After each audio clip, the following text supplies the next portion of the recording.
So this is a fascinating place at Summerhill, in the sense that we were taken to court over the toilets. If you remember, we had a court case due to an inspection in 1999 by Ofsted, and they had 3 points that were finally taken to court, and if we'd lost the court case we would have had to have closed the school. And point 1 was the toilets. It was said that though we had enough toilets, we had to segregate them, we had to label them and ensure that there were toilets for boys, girls and staff. We said we wouldn't, and in fact the judges at the very beginning of the court case sort of laughed and asked the Department for Education, their lawyer, what did they think the school would do to force children to use specific toilets, and the Department for Education simply dropped that point at the very beginning of the court case.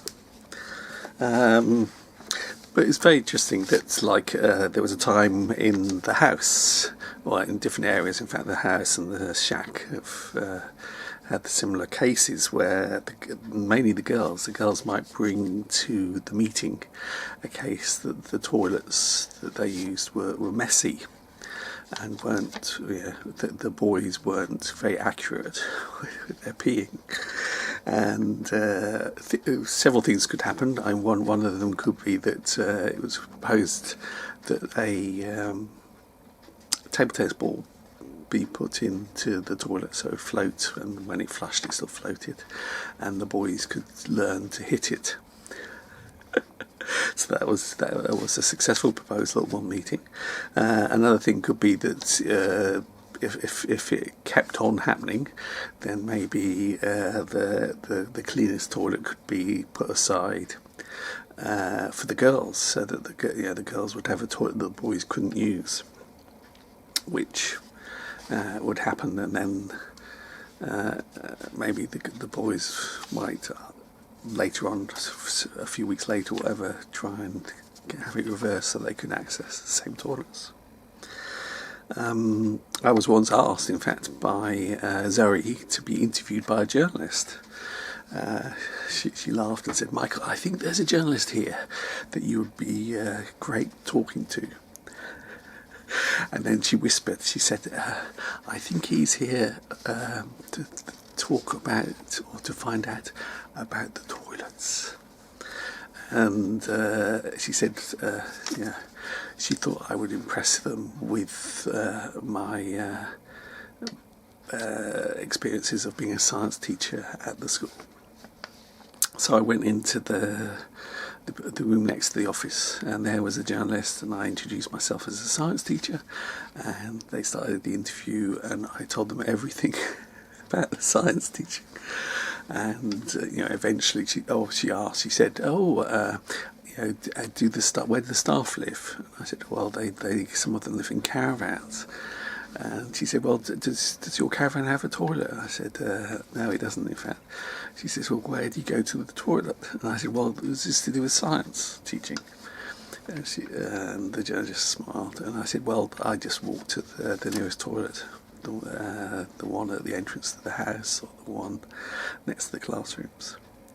But and as a result of that wonderful interview I gave, no article was published.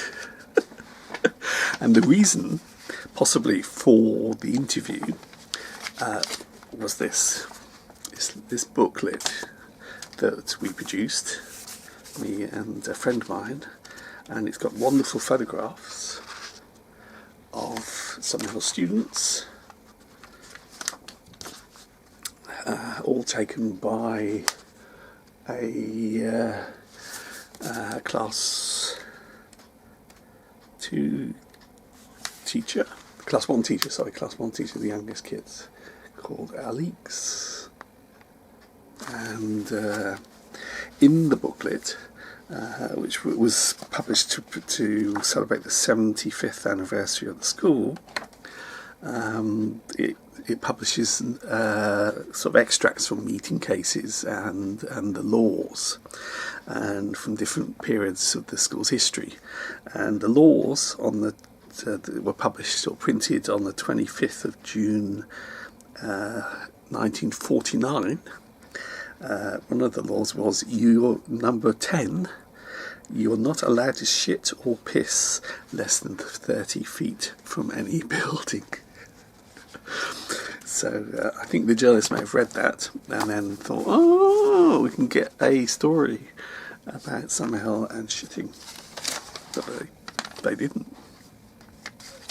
There was a very interesting meeting case again, to do with shit in an envelope. One of the house parents, and I think they were going through a difficult time in terms of possibly their popularity with the number of the boys that they were responsible for in the house. The house is at the age range there is such that it's quite a difficult space sometimes in terms of very challenging behaviour from the boys or the girls, but this time it was from the boys.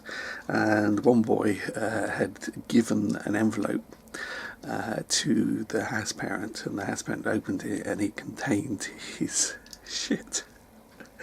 So you can imagine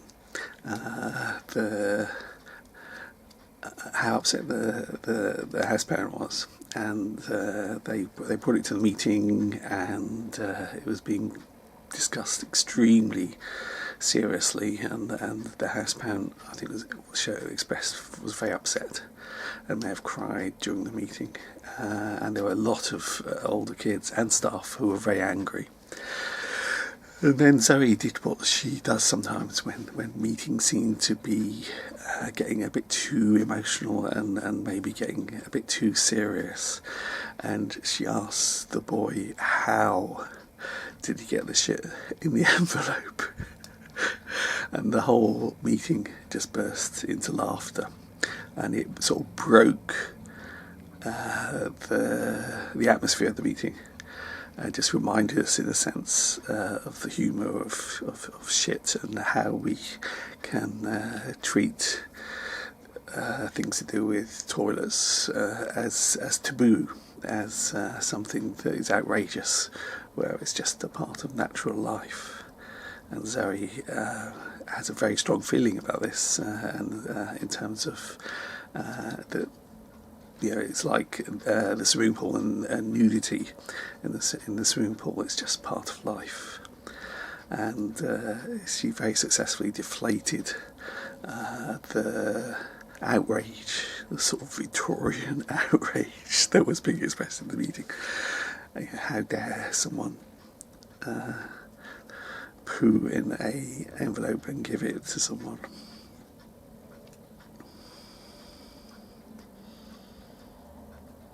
I think that's it. So there's some stories to do with the toilets at Summerhill. So just to remind you that the toilets were part of a court case that ultimately it dropped it, and we still have toilets that are for everyone. They're all lockable toilets, and then if issues arise about different uses of the toilets or people leaving a mess in the toilets, then it always goes to the meeting, and we try not to use human waste and things as an old Victorian moralistic issue. Thank you. That's the end of Object 28, the toilet at Summerhill.